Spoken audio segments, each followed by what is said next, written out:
ஓசியாவின் புஸ்தகம் 3ஆம் அதிகாரம் 4-5 வசனங்களை வாசியுங்கள். ஓசாயா 3rd chapter verses 4 and 5. ராஜா இல்லாமலும் அதிபதி இல்லாமலும் பலி இல்லாமலும் சிலை இல்லாமலும் ஏகோத் வஸ்திரம் இல்லாமலும் தேராமும் இல்லாமலும் இருப்பார்கள். பின்பு இஸ்ரவேல் புத்திரர் திரும்பி தங்கள் தேவனாகிய கர்த்தரையும் தங்கள் ராஜாவாகிய தாவீதையும் தேடி கடைசி நாட்களில் கர்த்தரையும் அவருடைய தயவையும் நாடி அஞ்சிக்கையாய் வருவார்கள். கண்களை மூடுவோம். நல்ல தகப்பனே, சர்வ வல்லமையுள்ள எங்கள் ஆண்டவரே, இந்த நாளுக்காக உமக்கு ஸ்தோத்திரம். காலையிலிருந்து இம்மட்டுமாய் உடைய கிருபை, இரக்கம், தயவு எங்களோடு கூட இருந்ததுக்காக நன்றி. ஒவ்வொரு செஷனிலும் நீர் எங்களோடு கூட இடைப்பட்ட தயவுக்காக உமக்கு ஸ்தோத்திரம். இந்த மாலை வேளையிலும் கர்த்தர் எங்களோடு கூட பேசுவீராக, உடைய வார்த்தைகளை அனுப்புவீராக, ஆயத்தப்படுத்துவீராக. சந்திக்கும்படி எங்கள் திருச்சபை காத்திருக்கிற திருச்சபையை மாற கர்த்தர் கிருபை தருவீராக. ஒவ்வொரு நொடியும் தேவனுடைய கரத்துக்குள் இருக்கும்படி நாங்கள் செபிக்கிறோம். தேவ ஆவியானவர் நீர் பேசுங்கப்பா. எங்கள் ஆண்டவர் இயேசு கிறிஸ்துவின் நாமத்தில் பிதாவே, அல்லேலூயா. ஓசியாவின் புஸ்தகம் 3ஆம் அதிகாரம் 4-5 வசனம், குறிப்பாக 5வது வசனத்தை திருப்பி வாசிங்க பார்ப்போம். மைக்லயே வாசிங்க சொல்றேன்.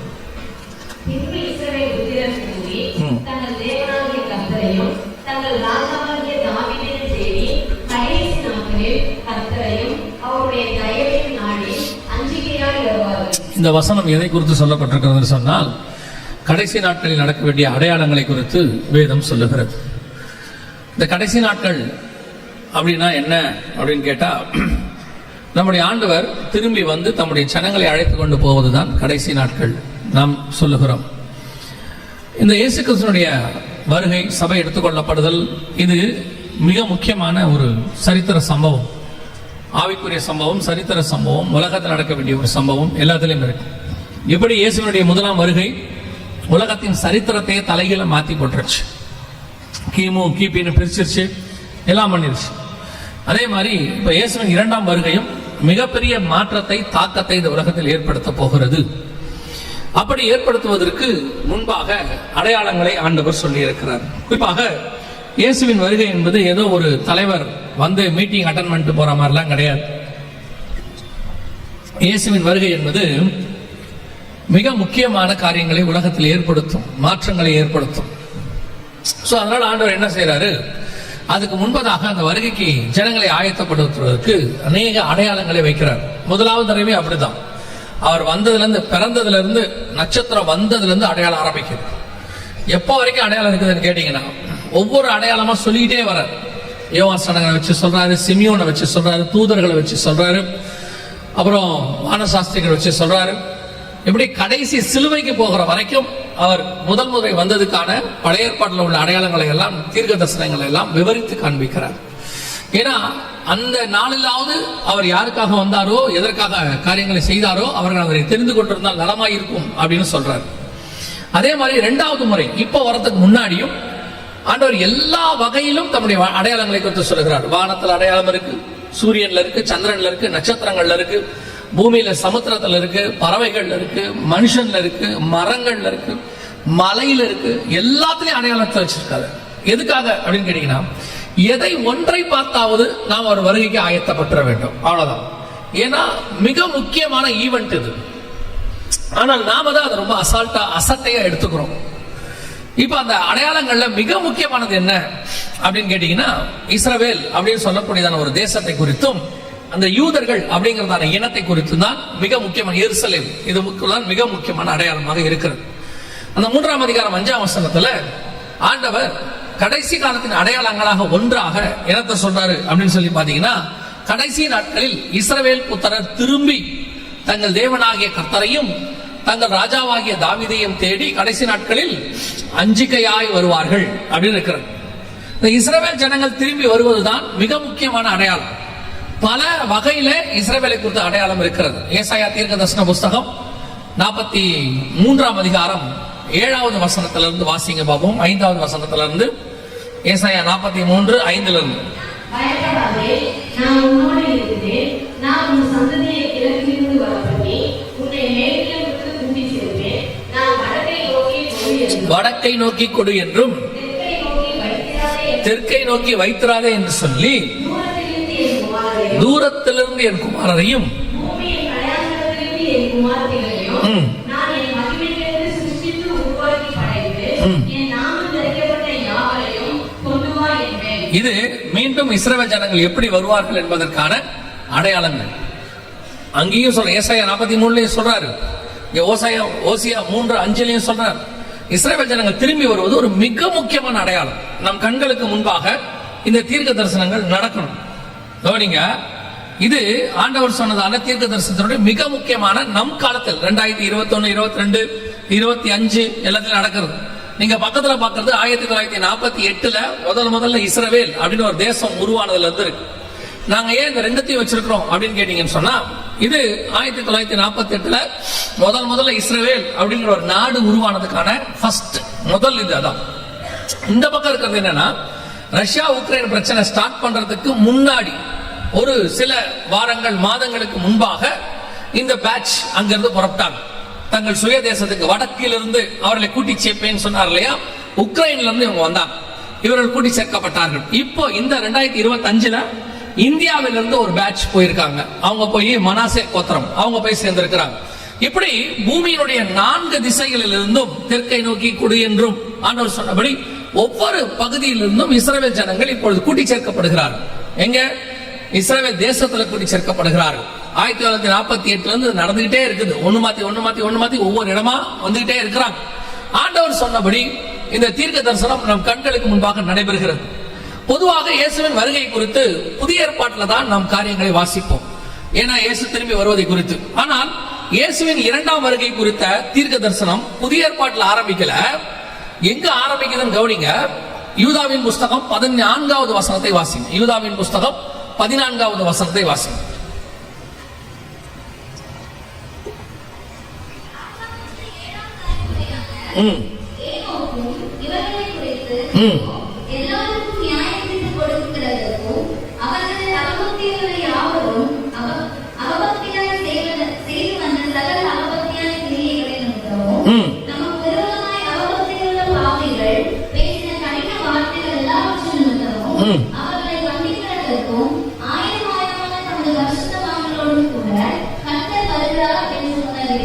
இருபதாம் அதிகாரத்திலையும் 16ஆம் அதிகாரம் வெளிப்படுத்தின விசேஷத்திலையும் சொல்லப்பட்டதான அந்த தீர்க்க தரிசனத்தினுடையதான முதல் விஷன் ஏனோக்கு கொடுக்கப்படுகிறது. 1000 பரிசுத்தவான்களோடு தேவன் பூமியை நியாயம் தீர்க்க வருகிறார் என்று முன்னறிவித்தான். அப்ப செகண்ட் கம்மிங்க பத்தின விஷன் ஏனோக்கு இருக்கு.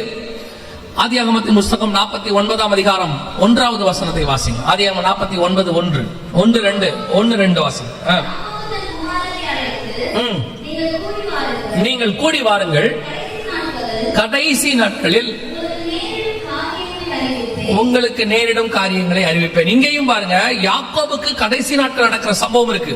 அந்த அதிகாரத்துல மட்டும் ஆன்டி கிரைஸ்டோடைய கிங்டம் குறித்தும் அதுக்கு கிரைஸ்டுடைய ரட்சிப்பை குறித்தும் அங்க வேதம் சொல்லுது. அந்த இடத்துல ஒரு தரிசனமா சொல்லுவார். ஒவ்வொரு காரியத்திலையும் பழைய ஏற்பாட்டு காலத்திலிருந்து இயேசுவின் 2ஆம் வருகை குறித்ததான மிக முக்கியமான தரிசனங்கள் அவங்களுக்கு இருக்கு. ஏதோ புதிய ஏற்பாட்டுல இன்னைக்குதான் நாம ஏதோ இதை பேசுற மாதிரி ஏதோ இப்பத்தியனுடையதான தீர்க்க தரிசனமா நினைக்காதீங்க.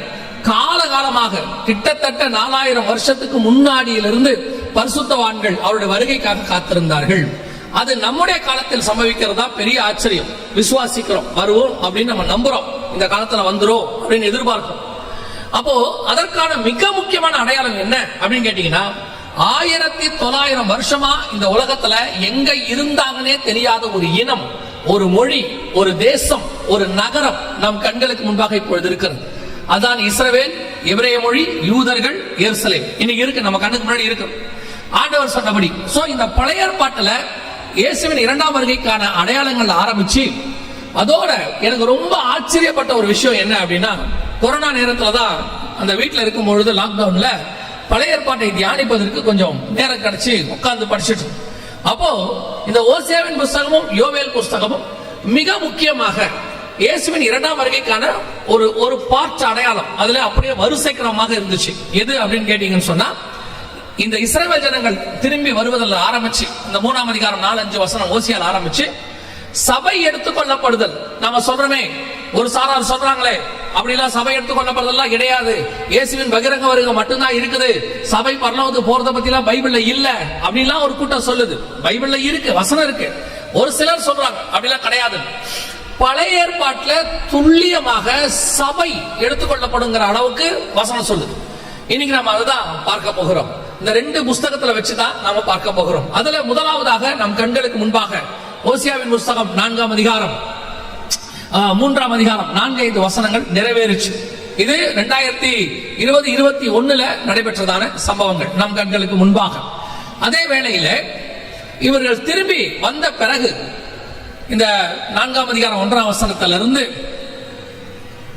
9ஆம் அதிகாரம் 4வது வசனம் வரைக்கும் ஓசியா 9:4 வாசிங்க. 9:4. கர்த்தருக்கு திராட்சரசத்தின் பானபலியை வாங்குவதில்லை, அவருக்கு அங்கீகரிப்பாய் இருப்பதில்லை. அவருடைய பலிகள் அவர்களுக்கு சுத்தமானவர்களின் அப்பத்தை போல இருக்கும். அதை புசிக்கிற யாவரும் தீட்டுப்படுவார்கள்.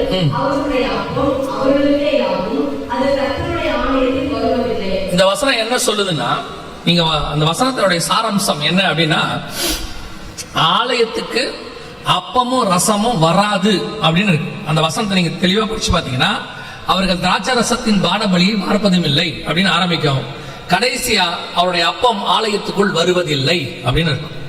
அப்பமும் ரசமும் ஆலயத்துக்குள்ள வராது அப்படின்னு இருக்கு. என்ன அர்த்தம், என்ன காரணம் அப்படின்னு கேட்டா, 4ஆம் அதிகாரம் 1ஆம் வசனத்துல இருந்து இந்த 9ஆம் அதிகாரம் வரைக்கும் நீங்கள் இஸ்ரவேல் ஜனங்களுடையதான காரியங்களை படிப்பீங்க. வீட்டுல போய் படிச்சுக்கோங்க. படிச்சீங்கன்னா இப்ப அவங்க 1948 இருந்து இந்த கொரோனா காலத்துலதான் அப்பமும் ரசமும் ஆலயத்துக்குள்ள வரல. உங்க எல்லாருக்கும் தெரியும், கம்யூனியன் உருவான காலத்துல இருந்து ஏறக்குறைய 2000 வருஷமா சபைகளுக்குள் அப்பமும் ரசமும் வராத காலம் இதுதான். அங்கேயே அவங்க வீடுகள் தூரம் அப்பம் விட்டார்கள் அப்போஸ்தலர் காலத்துல வாசிக்கிறோம். அங்க ஆரம்பிச்சு ஏன் ரிச்சர்ட் உம்ராண்ட் ஐயா தன்னுடைய படும் வேதனையில் பரம வெற்றி அப்படின்னு ஒரு புக் இருக்கு, அவருடைய மிஷன் பாடுகளை பத்தி. அந்த புக்ல கூட அவர் சொல்றாரு, ஜெயில கூட ஒரு கம்யூனியன் எடுத்தாராமா.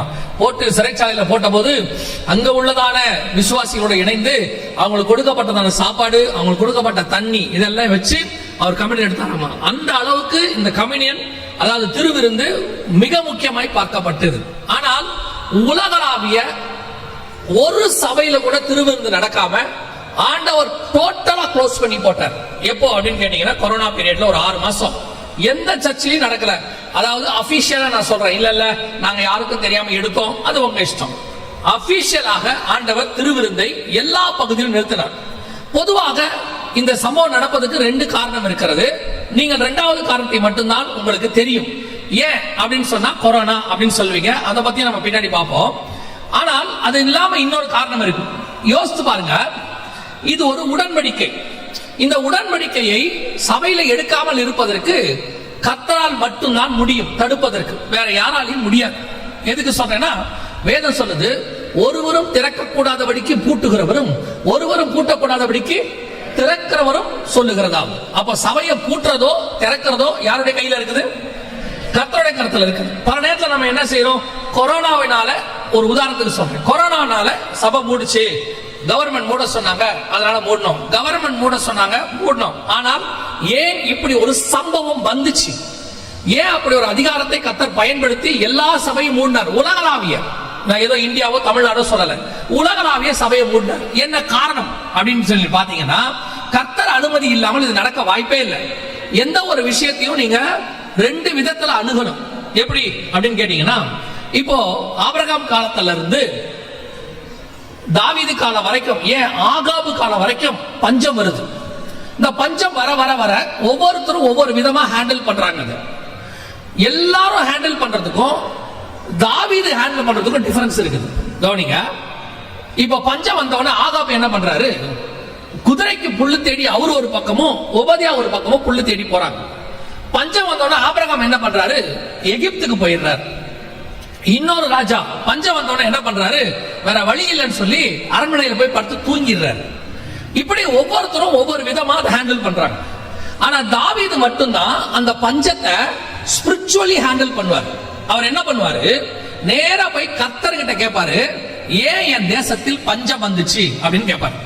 அப்படி போய் கேட்ட உடனே கர்த்தர் அந்த பஞ்சத்துக்கான ஒரு விளக்கத்தை சொல்லுவார். என்ன சொல்வார்னா, சவுல் காலத்துல சில ரத்த பழிகள் சிந்தப்பட்டது, அவங்களுக்கு இன்னும் காம்பன்சேஷன் நீங்க செய்யல, அதை செஞ்சா இந்த பஞ்சம் போயிடும். உடனே தாவீது என்ன பண்ணுவாரு, எந்த இனத்துக்கு அது செய்யப்பட்டதோ அவங்களை கூப்பிட்டு அவங்களுக்கு ஒரு காம்பன்சேட் பண்ணி அடுத்த ஒரு வார்த்தை சொல்வாரு, தேவனுடைய சுதந்திரத்தை ஆசீர்வதிங்கள் அப்படின்னு சொல்வார்.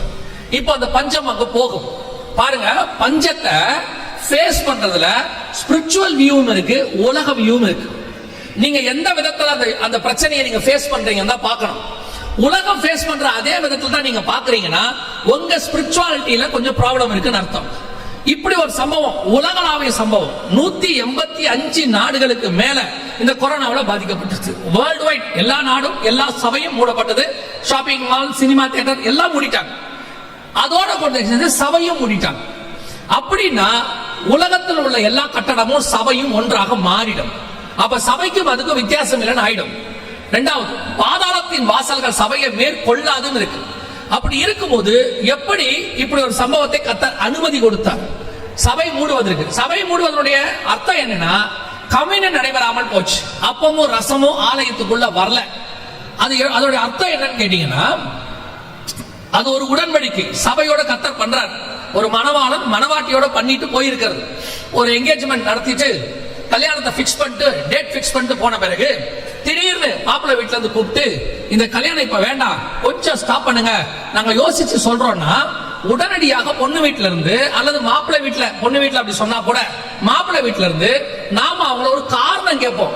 ஏங்க இப்படி சொல்றீங்க, இது நடக்கிறதுக்கு என்ன காரணம் அப்படின்னு கேட்போம்.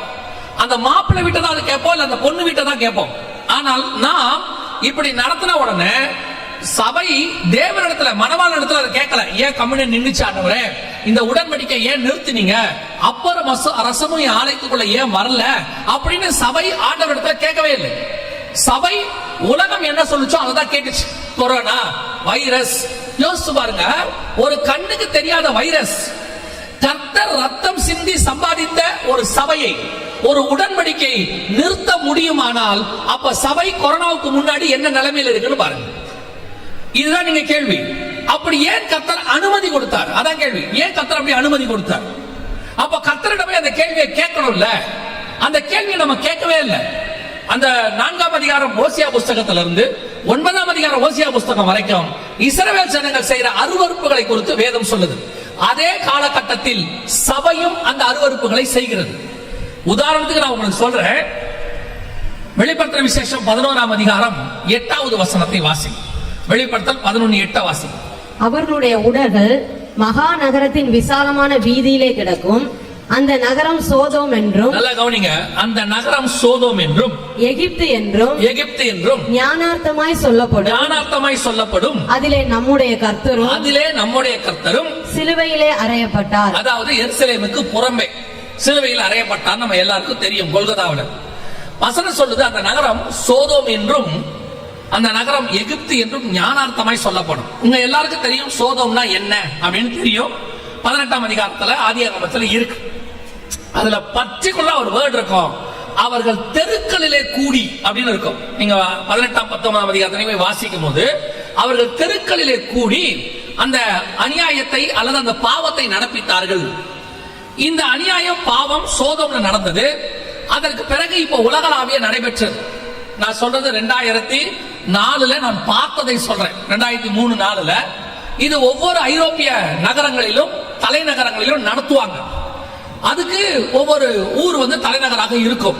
ஆனா 2010க்கு மேல இந்த மொத்த ஹோமோசெக்சுவாலிட்டின்னு சொல்லக்கூடியதான LGBT அப்படின்னு சொல்லுவாங்க, அத்தனைக்கும் மொத்த அருவருப்புக்கும் தலைநகராக எருசலேமை மாத்தினார்கள். கவனிங்க, இது எருசலேம்ல நடந்ததான சம்பவம்.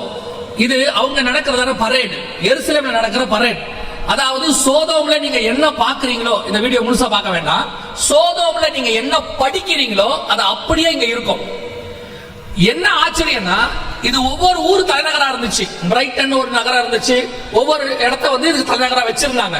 இப்போ நிரந்தர தலைநகரமா எருசலேமை மாத்தி இருக்கிறாங்க. 2010-11க்கு அப்புறம் இதை மாத்திட்டாங்க. சோ உலகத்தில் இருக்கிற அத்தனை பேரும் கோடிக்கணக்கான இந்த அருவருப்பான பாவத்தை செய்கிறவர்கள் அங்கே கூடுவார்கள். கூடுறது மட்டுமில்ல, தெருக்களிலேயே அவர்கள் அருவருப்பான காரியங்களை செய்வார்கள். நான் ஒரு வருஷம் நான் இருந்த அந்த சிட்டில இது நடந்துச்சு.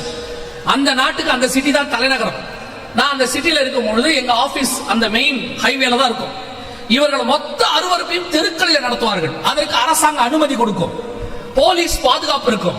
அது மட்டுமல்ல, இவங்களை ஏதாவது சொல்லிட்டா நம்மளை பிடிச்சி ஜெயில போட்டுருவாங்க. காலையிலிருந்து சாயங்காலம் வரைக்கும் தெருக்களில் அவ்வளவு அருவருப்பும் நடக்கும். கேட்டா அது அவர்களுக்கு உரிமைன்னு சொல்லுவாங்க. ஆனா அதே நாடுகளிலே கிறிஸ்துவை பத்தி பகிரங்கமாக சொல்லுவதற்கு அனுமதி கிடையாது. கேட்டா அது பப்ளிக் நியூசன்ஸ் சொல்லுவாங்க. டாக்ஸ் கொடுத்தா நீங்க நாட்டை அழுக்காக்குறீங்க, பேப்பர் போட்டு குப்பையாக்குறீங்க. ஆனா இவர்கள் போயிட்டு அதுக்கப்புறம் பாத்தீங்கன்னா தெரு முழுக்க மது பாட்டில்களா கிடக்கும், அருவருப்பான காரியங்கள் கிடக்கும். ஆனா இவங்களுக்கு அது உரிமை. நமக்கு கிறிஸ்தவர்களுக்கு அது கேட்டா என்ன சொல்லுவாங்கன்னா, அது நாட்டுக்கு அகைன்ஸ்ட் அப்படின்னு சொல்லி நமக்கு தடையங்க. இந்த நாடுகள் எல்லாம் செய்யும், அவ்வளவு அருவருப்பா இருக்கும். இதுக்கு தலைமை பீடமா ஜெருசலேமை மாத்திட்டாங்க. ஜெருசலேம்ல இந்த பரேட அந்த ஊர் மேயர் தான் ஆரம்பிச்சு வைப்பார். முடிக்கும் போது பாத்தீங்கன்னா அந்த ஊர்ல இருந்து இருக்கிற பெரிய தலைவர் வந்தா முடிச்சு வைப்பார். அந்த அளவுக்கு இந்த தலைநகராக மாறுச்சு. வெளிப்படுத்துற விசேஷம் 11ஆம் அதிகாரம் 8ஆம் வசனம் அப்படியே நிறைவேறிடுச்சு. நம் கண்களுக்கு முன்பாக ஞானார்த்தமாய் சோதோம் என்று சொல்லப்படும் அந்த தீர்க்க தரிசனம் அப்படியே நடந்துச்சு. இதெல்லாம் ஆண்டவர் பார்த்தார், அத்தனையும் பார்த்தார். இது எருசலேம்ல நடந்துச்சு. இது அப்படியே சபைகளுக்குள்ளேயும் நடந்துச்சு. உலகளாவிய அமெரிக்காலாம் போயிட்டீங்கன்னா சபைகளுக்குள்ளேயே ஆணுக்கும் ஆணுக்கும் கல்யாணம், பெண்ணுக்கும் பெண்ணுக்கும் கல்யாணம், நாய்க்கு பூனைக்கு கல்யாணம். கல்யாணம் எப்ப நடக்கும் கேட்டீங்கன்னா 2 குழந்தையோட கல்யாணம் பண்ணுவாங்க. அது வரைக்கும் கேட்டா லிவிங் டுகெதர், நாங்க ஒன்னா வாழ்ந்தோம், இப்பதான் கல்யாணம் பண்ணிக்க ஆசைப்பட்டோம் சொல்லி 2 பேர் குழந்தையோட கல்யாணம் பண்ணி கொள்வாங்க. அதுக்கப்புறம் பாத்தீங்கன்னா டிவோர்ஸ்ங்கிறது ரொம்ப சர்வ சாதாரணம். அங்கெல்லாம் அருவருப்புகளுடைய உச்சமா சபை மாறிடுச்சு. உலகத்தை விட்டுருங்க, உலகம் எப்பவுமே அருவருப்பதா இருக்கு. நோவா காலத்துல இருந்து கொடுமையினால் நிறைந்திருக்கிறது. சபை இந்த அருவருப்பான உலகத்தில் பரிசுத்த ஸ்தலம். சபை இந்த மாடல் எப்படி ஒழுக்கமா வாழணும்னு சொல்லி கொடுக்கிற சர்ச். இந்த உலகத்துக்கு ஆண்டவர் மலை மேல இருக்கிற பட்டணமாக சபையை வச்சிருக்கிறார். உலகம் எது பரிசுத்தம் பார்க்கணும்னா சபையை பார்த்தா தான் தெரியும் இதான் பரிசுத்தம். ஏன்னா உலகம் எந்த பக்கம் திரும்பி பார்த்தாலும் பரிசுத்தம் அதுக்கு தெரியாது, அதனால பார்க்க முடியாது. அது தெரிஞ்சுக்கிற ஒரே இடம் இருக்குன்னா அது திருச்சபை மட்டுமே. அதுக்குதான் ஆண்டவர் சர்ச்சை வச்சார். ஆனா பிசாசு என்ன பண்ணா, தோட்டத்துக்குள்ள பாம்பு வந்த மாதிரி, மந்தையை தப்ப விடாத ஓநாய்கள் வந்த மாதிரி இந்த கடைசி காலத்துல திருச்சபைகளுக்குள்ள இதை கொண்டு வந்துட்டான். இப்ப கொஞ்சம் கொஞ்சமா எந்த அளவுக்கு ஆயிடுச்சுன்னு கேட்டீங்கன்னா, அமெரிக்கால இந்த ஆணும் பெண்ணும் கல்யாணம் பண்றது, எல்ஜிபிடிக்கு கல்யாணம் பண்றத யாராவது தடுத்தா அவங்களுக்கு ஜெயில். 2 பேர் சர்ச்சில் கல்யாணத்துக்கு ஒப்பு கொடுக்குறாங்க, ஒரு ஆணும். அங்க இருக்கிற அம்மா சொல்றாங்க, இதுக்கு நான் அனுமதிக்க மாட்டேன், ஏன்னா பைபிள் படி இது தப்பு, நான் ரெஜிஸ்டர் பண்ண மாட்டேன்னு சொல்றாங்க. அந்த அம்மா மேல போய் போலீஸ்ல கம்ப்ளைண்ட் கொடுக்கறாங்க. நீதிமன்றத்துக்கு கேஸ் போகுது. நீதிபதி கூப்பிட்டு சொல்றாரு, நம்ம மாகாணத்துல இப்படி ஒரு சட்டம் இருக்கு, நீங்க கேட்டா கல்யாணம் பண்ணி கொடுக்கணும், ரெஜிஸ்டர் பண்ணணும், நீங்க பண்ண மாட்டேன்னு சொல்லிருக்கீங்க, உங்களுக்கு ஒரு கடைசி வாய்ப்பு கொடுக்கறேன், நீங்க ரெஜிஸ்டர் பண்ணிட்டீங்கன்னா நான் உங்களை விடுதலை ஆக்குறேன் அப்படின்னு சொன்ன உடனே அந்த அம்மா சொன்ன காரியம், உங்ககிட்ட இருந்து விடுதலை வாங்கி நான் நரகத்துக்கு போவதை விட உங்ககிட்ட தண்டனை வாங்கி நான் பரலோகத்துக்கு போக விரும்புகிறேன். அந்த அளவுக்கு இவர்களுக்கு உரிமை. சபை அசுத்தங்களினுடைய கூடாரமாக மாறிடுச்சு. அந்த காரியம் அப்படியே ஐரோப்பா அங்க தாண்டி இங்க தாண்டி இங்க இந்தியாவுக்கும் இருக்கு, எல்லா நாடுகளிலும் இருக்கு. ஒவ்வொரு நாடுகளிலும் ஒவ்வொரு விதமான பாவம்.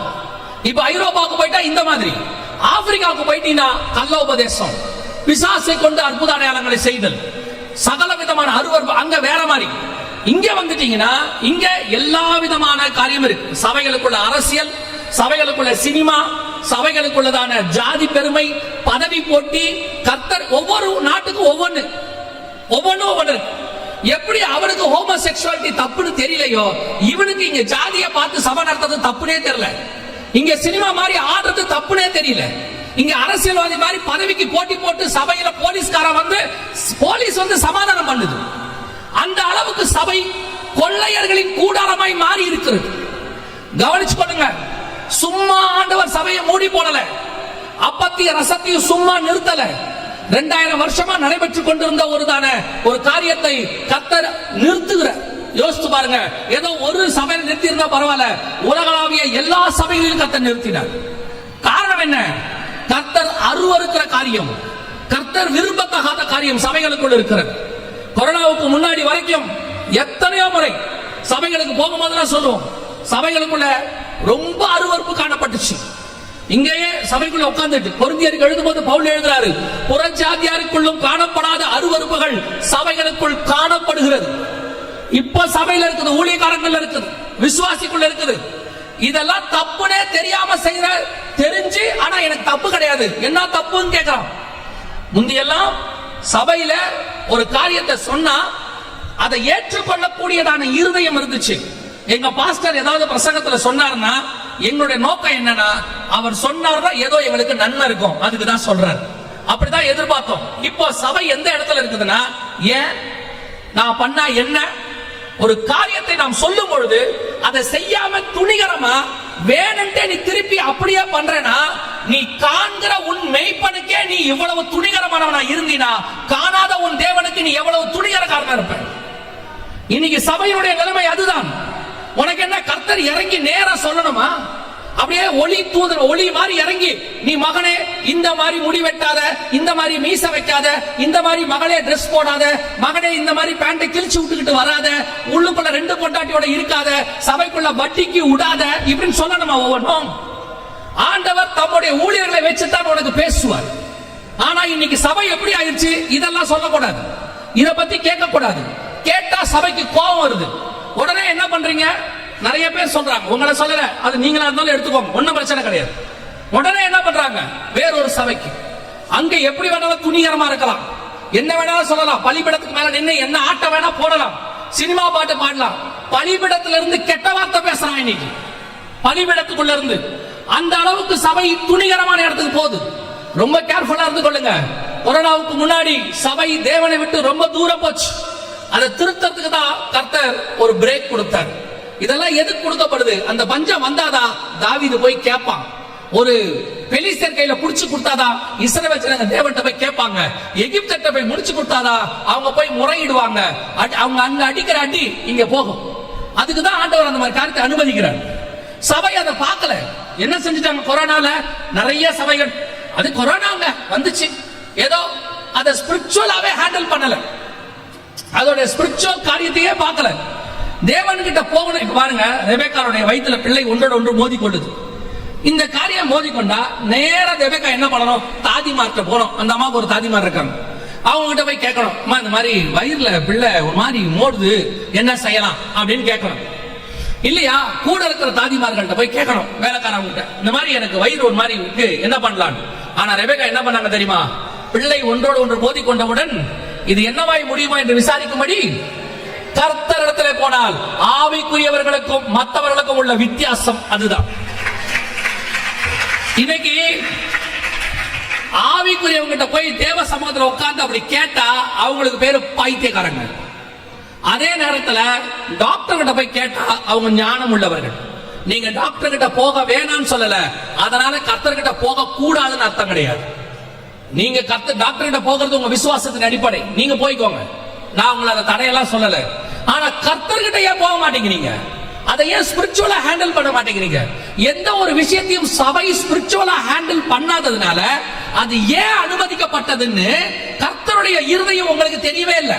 நீங்க உலக பிரகாரமாயே அதை பார்க்கறதுனால உலக பிரகாரமா அதை சால்வ் பண்றதுக்கு ஒரு வேலையை பார்க்கறீங்க. அதனால மேலும் மேலும் பிரச்சனை தான் வருது. கொரோனால 6 மாசம் அப்படிதான் நடந்துச்சு. கர்த்தர் அப்பத்தையும் ரசத்தையும் நிறுத்தி போட்டார்.